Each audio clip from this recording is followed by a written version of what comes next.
my life started, well, it started kind of shifting at 16 when now I have a new boyfriend who I still have the old one, but because we're just kind of because we moved out of the neighborhood, but we're just kind of still close but friends.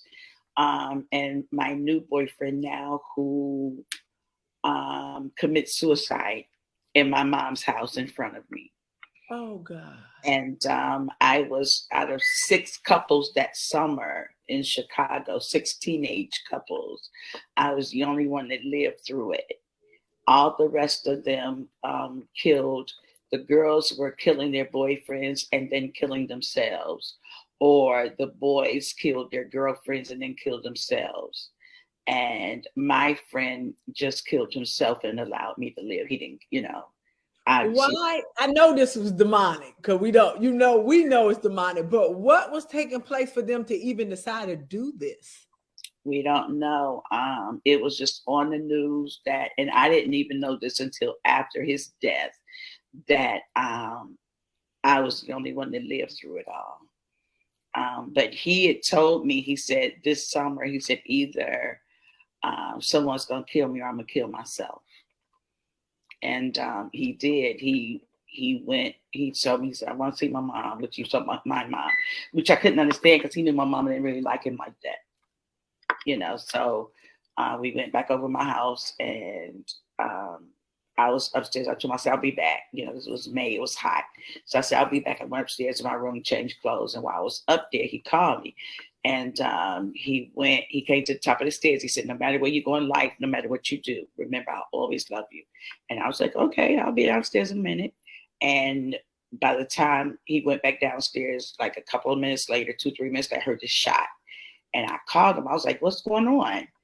And he didn't say anything. I called him again. So I ran downstairs. And when I saw him, the gun was coming down.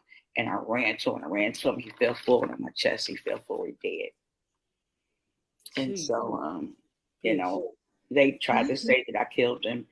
But there was, of course, there was blood everywhere on me.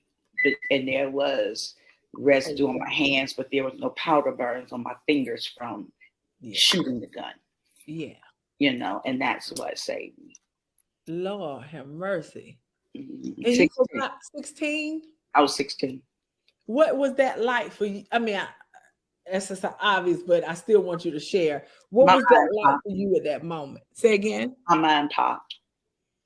When you say God will give you a new mind. Yeah. He literally gave me a new mind. My mind popped. I got from that. I got hyperthyroidism. My thyroid went out of whack because I had a nervous breakdown. So my mind literally popped.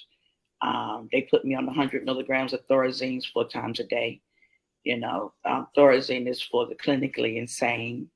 Jesus. It's what they give prisoners when they can't control them. Mm-hmm. And they put me on 100 milligrams 4 times a day.